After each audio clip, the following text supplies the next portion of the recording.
All right, thanks, Jill. Before I start my presentation, I would like to acknowledge my colleagues who worked on this project, David Dadwin, Rupam Singh, and Erlina Henderland. Oh, this big green, oh, there we go.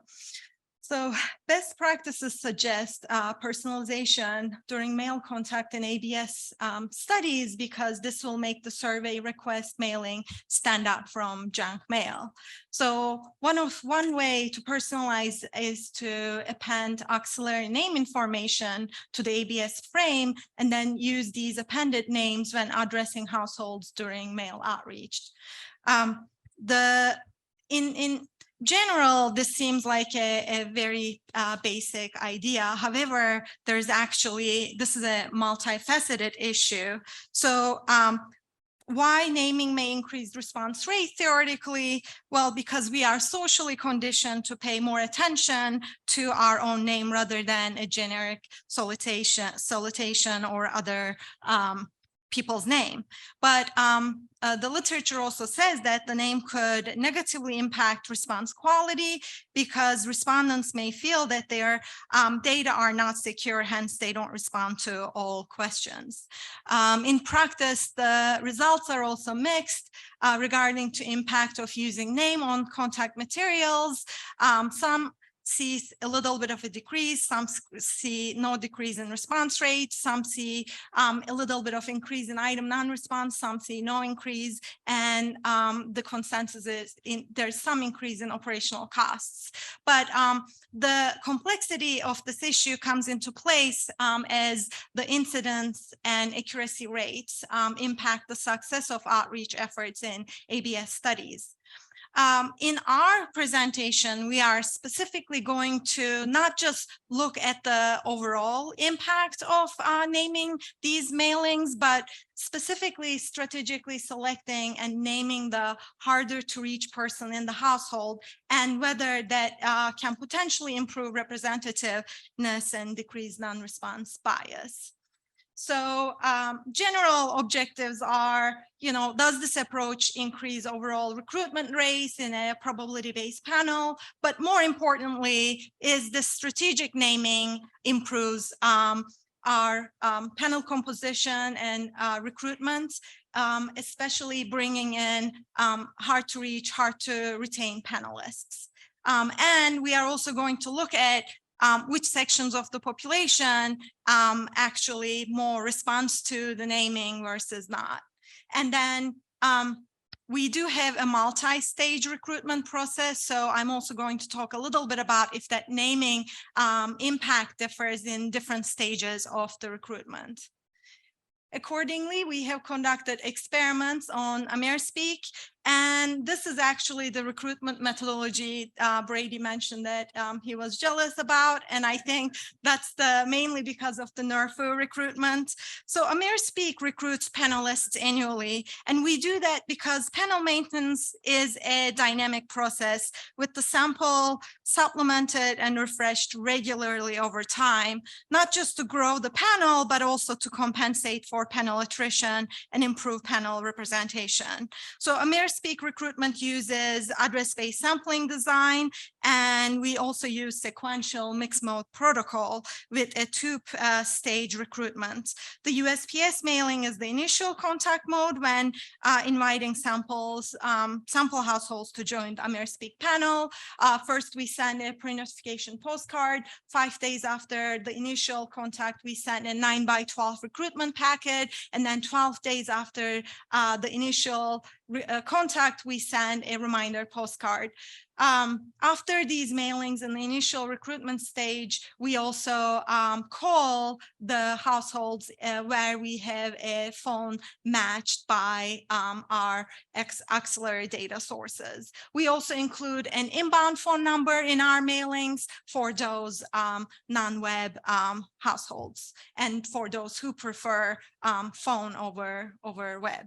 And then the second stage of the recruitment is the non-response follow-up recruitment, where we select one out of 5 non-responding households and first send a FedEx using enhanced incentives. And then if they still don't respond, we go and knock on their doors. So we are really persistent from a recruitment perspective. So here, this experiment specifically focuses on both the USPS mailings and the FedEx mailings.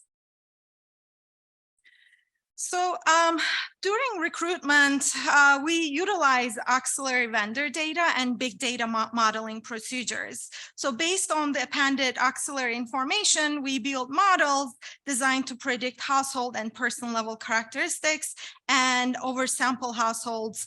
And we oversample households that are predicted to include hard to recruit, hard to reach groups. So this is the higher selection probability groups that Mike Dennis has mentioned in the Q&A.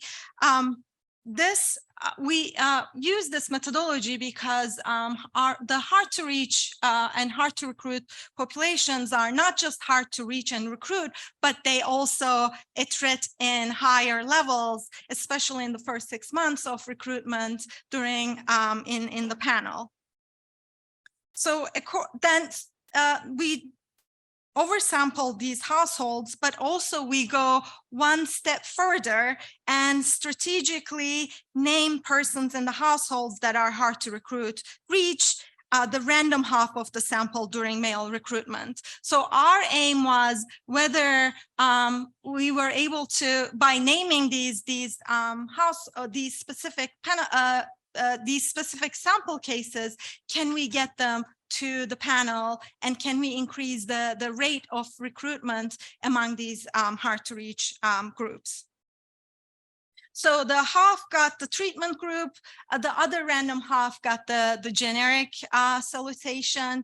The experiment group got in the mail on the envelope. The first line was the name, but we also included or city community member. This is because we don't necessarily have 100% accuracy rate. And then the generic one, we just provided city community member.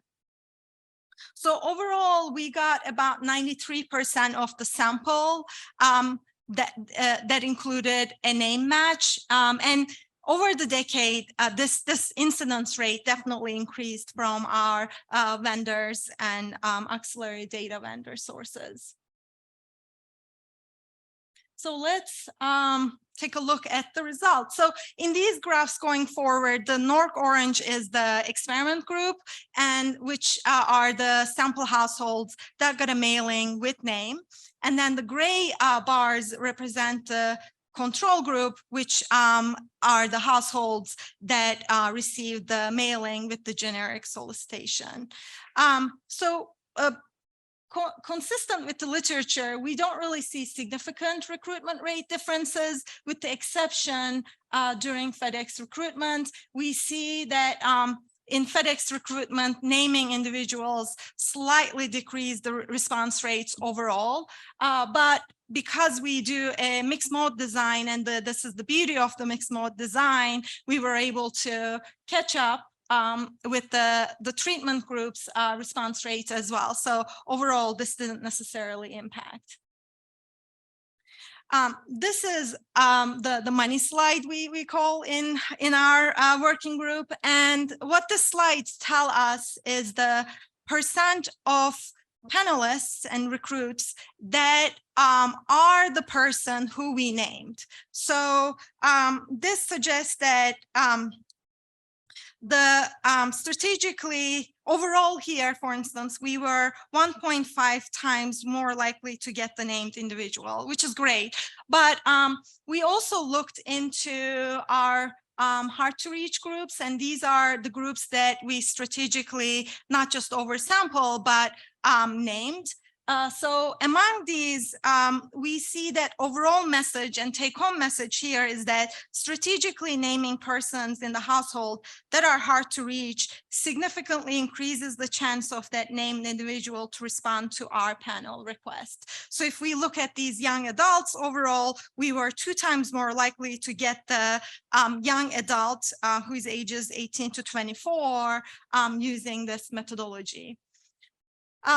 So you might be asking, well, of course you are going to get the named person. You are already putting their name on the envelope. So what's the bottom line here? How does this impact the overall panel recruitment and the composition? Well, when it comes to USPS mailings, it really didn't. But here's the kicker. It did impact during the FedEx recruitment. So the second take-home message is that when you name the mailings in USPS mailings, people pay less attention to the name included on the envelope. But with FedEx, they definitely pay more attention to the named person on the envelope. So here, we specifically see some increase in young adults. So that means that, which is not a surprising findings.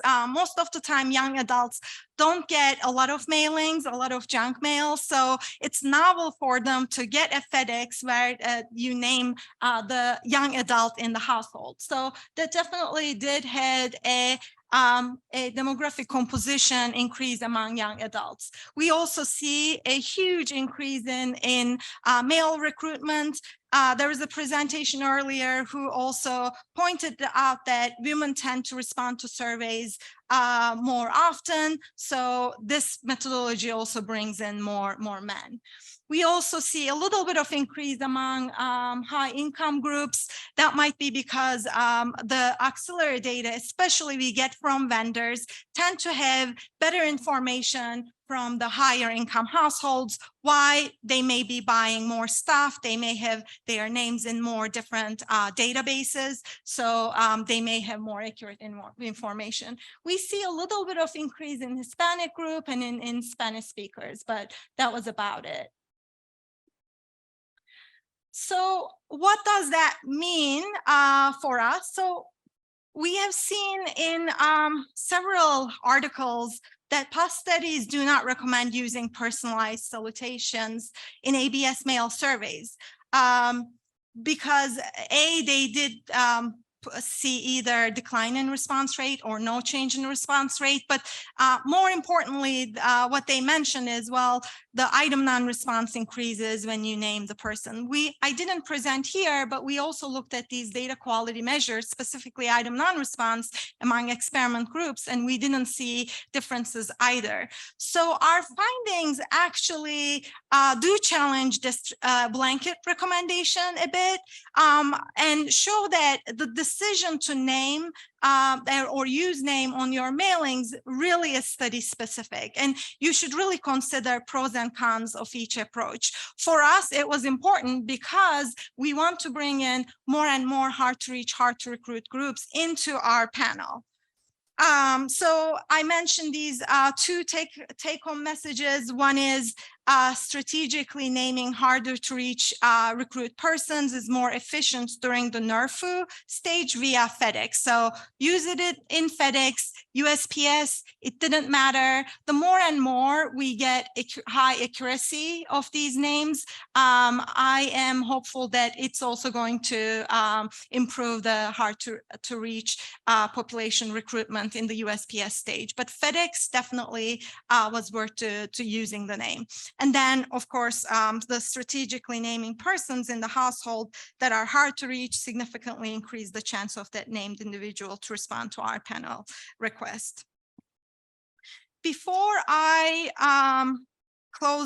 before I finish my presentation, I also want to make a quick announcement.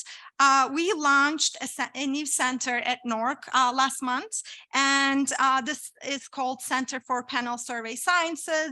And we also included here the URL link for our center. David Dudwin and I are leading the center. Our center aims to research, examine, and develop best practices and innovative strategies on probability-based panel survey methodologies, as well as hopefully survey resource for researchers and other organizations.